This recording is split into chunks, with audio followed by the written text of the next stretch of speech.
तबाह तबाह करके रखा है सब पाकिस्तान में, तो वो लोग हमेशा लड़ते रहेंगे। कई बार देखिएगा धार्मिक कुंठा वाले भारत में भी बहुत सारे लोग आएंगे जिन्हें ये संविधान ही पसंद नहीं, बहुत बार ये उठाएंगे। याद रखना, जिस दिन भारत धार्मिक लोगों के हाथ में आएगा, पहला निशाना बनेंगे दलित, छोटे जाति के लोग, पहला निशाना। याद रखो, जब संविधान नहीं था, जब अंग्रेज नहीं थे, जब मुगल नहीं थे, ना दिल्ली सल्तनत का राज था, ना मोहम्मद बिन कासिम आया, ना गौरी आया, ना गजनबी आया, ना बाबर आया, ना दलहौजी आया। आज से अब जाओ गुप्ता काल में, जाओ पुराने काल में, दलितों के पीछे बोरा बांध दिया जाता था। जब वो चलते थे तो फिर उस पीछे बोरा जो था रहता था, वो उनके कदमों के निशान मिटाते थे।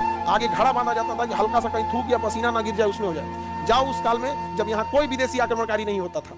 याद करो, वहां पे दलित महिलाओं को त्रावणकोर में स्तन ढकने की इजाजत नहीं थी, और नीचता की हद थी, स्तन अगर छोटा रहेगा तो कम टैक्स, स्तन बड़ा रहेगा तो ज्यादा टैक्स। सोचिए, नीचता की हद हो गई थी यहाँ त्रावणकोर में। आप जाके देखिएगा ये चीज। और सती प्रथा जो कहा जाता है, उसमें एक नलिनी नाम की महिला थी जिसके साथ इतना अत्याचार हुआ, जब उससे टैक्स मांगने डेली आ जाता था, तो हसुआ होता ना, हसुआ काटने वाला, फसल काटने वाला, तो जब संभ्रांत लोग आए तो उससे जब टैक्स मांगा गया तो कहा कि हम क्या मुंह से दिखाएंगे टैक्स, बाल बच्चों को क्या जवाब देंगे, पति को क्या बोलेंगे। यहाँ पे उसने स्तन ही काट दिया और कहा कि लो लो टैक्स, अब टैक्स देने की जरूरत नहीं। ब्लीडिंग की वजह से मर गई। जब उसका पति लाश जला रहा था तो उसने समाज की लाश जला, बड़े लोग देख रहे हैं यहाँ पर, जब उसका पति जलते लाश को देखा था ना, तो पहला पुरुष था जिसने सती हुआ था, जलती चिता में कूद के खुद मर गया। तो याद रखना, गलत इंसान जो है ना, वो हमेशा गलत रहेगा।